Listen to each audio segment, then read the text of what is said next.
বাংলাদেশ কি টি-20 world cup boycott করেছে? আমি বলবো বয়কট করেনি। যারা এই সমস্ত নিউজ করতেছেন বাংলাদেশ বয়কট করেছে, যারা বাংলাদেশকে নিয়ে নিউজ করতেছেন অনেক টি-20 ওয়ার্ল্ড কাপের বিষয়টা নিয়ে, দয়া করে বয়কট কথাটাই লিখবেন না। বাংলাদেশ বয়কট করেনি।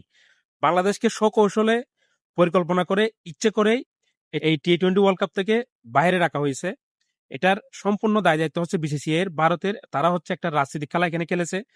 বিশেষ করে তাদের পশ্চিমবঙ্গের মধ্যে, কলকাতার মধ্যে বুট হচ্ছে, এই বুটের রাজনীতির জন্য তারা কিন্তু ইচ্ছে করে এই খেলাটা খেলেছে। এবং কিছুটা দায় বাংলাদেশেরও আছে। বাংলাদেশেরও যে এমন নাই এমন না। বাংলাদেশ এই বিষয়টা সুন্দরভাবে হ্যান্ডেল করতে পারতো। প্রথমত হচ্ছে মুস্তাফিজকে বের করে দিয়ে তারা চরম একটা অন্যায় করেছে।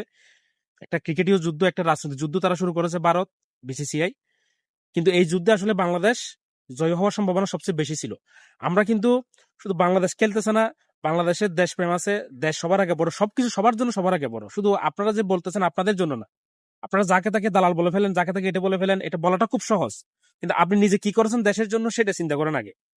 যাকে তাকে দালাল বলে ফেলা, ভারতীয় দালাল বলে ফেলা, এটা খুবই সহজ। এটা খুবই সিম্পল একটা কাজ, লিখে লিখে দেবো বাস। আপনি নিজে কি করেছেন, নিজের ভিতরে আগে একটু যাচাই করেন। ঠিক আছে? তো বলে ফেলা খুব সহজ। এখানে মূল বিষয়টা এখানে গায়েব হয়ে গেছে।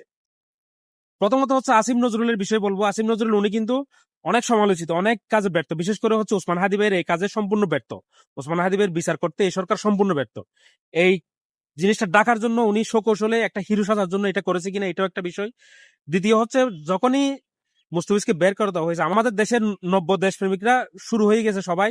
এই যে সিকিউরিটি দিতে পারে না ভারতীয় দালাল, এদের বিরুদ্ধে, এদের পক্ষে যারা কথা বলবে তারা দালাল, এ সমস্ত বলতে বলতে সত্যটা কাউকে বলতেই দেয়নি।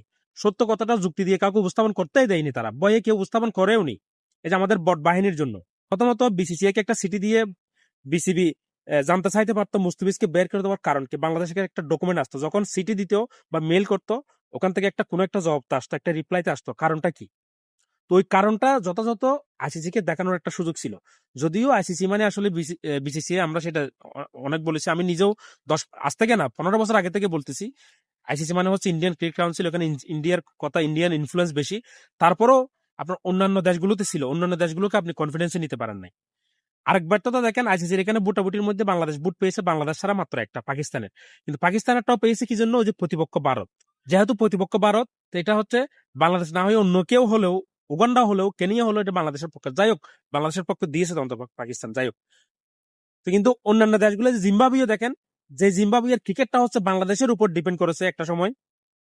বাংলাদেশের কিন্তু টাকা লস করে, বিসিবির টাকা লস করে কিন্তু জিম্বাবুয়ের সাথে সিরিজ খেলে। জিম্বাবুয়ের সাথে সিরিজ খেলে আসলে বিসিবির এখানে কোনো টাকা আর্নিং হয় না।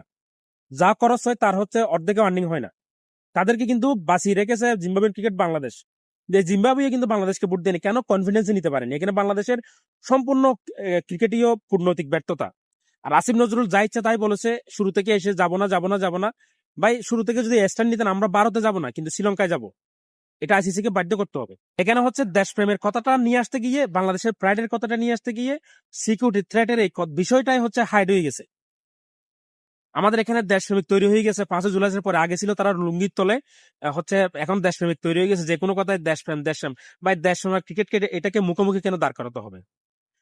দেশপ্রেম সবার আগে, ঠিক আছে, দেশ সবার আগে। এটা তো সবার ক্ষেত্রে, এটা শুধু আপনার একার ক্ষেত্রে না। আপনি নিজে মনে করতেছেন আপনার একার ক্ষেত্রে, ঠিক আছে, এটা সবার ক্ষেত্রে, কিছু মানুষের ক্ষেত্রে না। কিন্তু আপনি আরেকজনকে ডিসাইড করতে পারবেন না তার দেশপ্রেম আছে কি নাই। এটা আপনার রাইটস নাই। ঠিক আছে, এই যে বট বাহিনীকে বলতেছি। তো দেশপ্রেম দেখাতে গিয়ে আমরা আসল রিজন গুলাই আমরা এখানে মানে যে ব্যর্থতা আমাদের হয়েছে, ওই ব্যর্থতাটাই আমরা হাইড করে ফেলেছি। এখানে দেশপ্রেম দেখাতে গিয়ে দেশপ্রেমের অতিরিক্ত এই যে কথা শুনতে শুনতে আমরা এখানে আসল যে কথাটা, আইসিসি কে যেটা কনভিন্স করার কথা ছিল, ওই জিনিসটা আমরা এখানে হাইড করে ফেলেছি। তারপরে এখন হচ্ছে আইসিসির একটা ডিসপিউট রেজলিউশন কমিটির কাছে আমরা বাংলাদেশ বিসিবি এই জিনিসটা নিয়ে গেছে। এটা হয়তো ফয়সালা ওখান থেকে আসলে ভালো কিছু হবে না। যদিও এই ডিপার্টমেন্টটা হচ্ছে আইসিসির থেকে বাইরে একটা স্বাধীন, তারপরে আসলে স্বাধীন হলো ওই যে ইন্ডিয়ান আপনার ক্রিকেট বোর্ড এখানে হচ্ছে কিছু কিছু করবে। তারা দাদাগিরি এগুলো চালিয়ে যাবে। আর বাংলাদেশের দেখেন অন্যান্য ক্রিকেট বোর্ডকেও, একটা ক্রিকেট বোর্ডকেও কনফিডেন্সে নিতে পারেনি, তার বাংলাদেশের পক্ষে আনতে পারে। এটা কার ব্যর্থতা ভাই? এই জামিল ইসলাম বুলবুল কথায় কথায় আইসিসির সাথে অনেকদিন ধরে কাজ করেছে। কি কাজ করেছেন আপনি?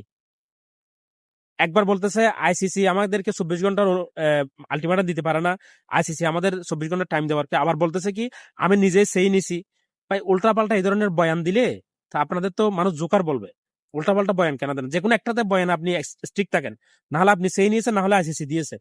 একবার বলেন আইসিসি খেয়ে আমাদেরকে 24 ঘন্টা, আবার বলতেছে আমি নিজে সেই নিচ্ছি আইসিসির কাছে 24 ঘন্টা টাইম। আর আসিফ নজরুল কথায় কথায় উল্টাপাল্টা বয়ান অনেকগুলো দিয়েছেন, এই বয়ানের কারণে সমস্যা হয়েছে। শ্রীলঙ্কা আমাদের পক্ষে নাই ভাই, শ্রীলঙ্কা আমাদের পক্ষে নাই। একটা বোর্ড পাকিস্তান ছাড়া, এখানে পাকিস্তান যেহেতু বলেছে যে তারা বয়কট করবে, পাকিস্তানও যদি এখানে যদি বয়কটের একটা ডাক দেয়, তাহলে কিন্তু আইসিসি টনক নড়তে পারে। কারণ পাকিস্তানের যেই বিষয়টা, আমাদের ওই বিষয়টা সেম না। পাকিস্তান ভারতের সাথে একটা বৈরিতা সম্পর্ক, এটা অনেক আগে থেকে, তারা এক দেশ আরেক দেশে যায়নি, এটা অন্য বিষয়। আমাদের সাথে এখনো ওরকম বৈরী সম্পর্ক যায়নি, ঠিক আছে। এটা একটা। দ্বিতীয় হচ্ছে পাকিস্তানের সাথে ইন্ডিয়ার যে ম্যাচটা হবে, ওই ম্যাচের এই টুর্নামেন্টের অর্ধেক টাকা কিন্তু ওই ম্যাচ থেকে আসবে। তো ওই পাকিস্তান যদি বয়কট করে, বয়কটের ডাক দেয় সিরিয়াসলি, যদিও তারা দিয়েছে এগুলো ক্রিকেট বোর্ড থেকে কোনো কিছু অফিসিয়াল কোনো কিছু আসেনি, এগুলো যে নিউজ মিডিয়া গুলো প্রচার করেছে। অফিসিয়াল যদি তারা বয়কটের ডাক দেয় যে বাংলাদেশ না খেললে আমরাও খেলবো না, অন্যায় হয়েছে, অন্যায়টা ঠিক করতে হবে, তাহলে কিন্তু একটা কাজ হতে পারে। এখন এক্ষেত্রে পাকিস্তান করবে কিনা, পাকিস্তান বয়কটের ডাক দিলে কিন্তু আইসিসি নড়েচড়ে বসবে, বিসিসিআই নড়েচড়ে বসবে। যেটা আমরা আইসিসি কে আমরা কনভিন্স করতে পারিনি, আমরা আইসিসি কে ঠিকঠাক মতো অভিহিত করতে পারিনি আমাদের সমস্যাটা কি। আমরা যে খেলতে চাই, কিন্তু আমরা ইন্ডিয়ার মাটিতে খেলবো না, আমরা শ্রীলঙ্কায় খেলবো। আমরা যে খেলার জন্য আগ্রহী, আমাদেরকে যে ইচ্ছে করে এই টুর্নামেন্ট থেকে বাইর করার একটা পরিকল্পনা হয়েছে, যেটা আমরা আইসিসি কে বুঝাতে পারিনি। আমরা সম্পূর্ণ ব্যর্থ। এই ব্যর্থতার দায় আসিফ নজরুল তথা আমাদের বিসিবি কে সম্পূর্ণ নিতে হবে। আর বিসিবির মধ্যে কিছু উল্টাপাল্টা মানুষ ঢুকে গেছে, যারা উল্টাপাল্টা বয়ান দেয়, যেগুলো বয়ান দেওয়ার তাদের কোনো রাইটস নাই। আর এগুলোকে আমাদের দেশের বট বাহিনী সমর্থন করে। দলকানানদের গর্দবের দল সবগুলো আমাদের দেশে এখন। ওই যে কথা কথা দেশপ্রেম দেশপ্রেম দেশপ্রেম, দেশের জন্য করেছেনটা কি ভাই?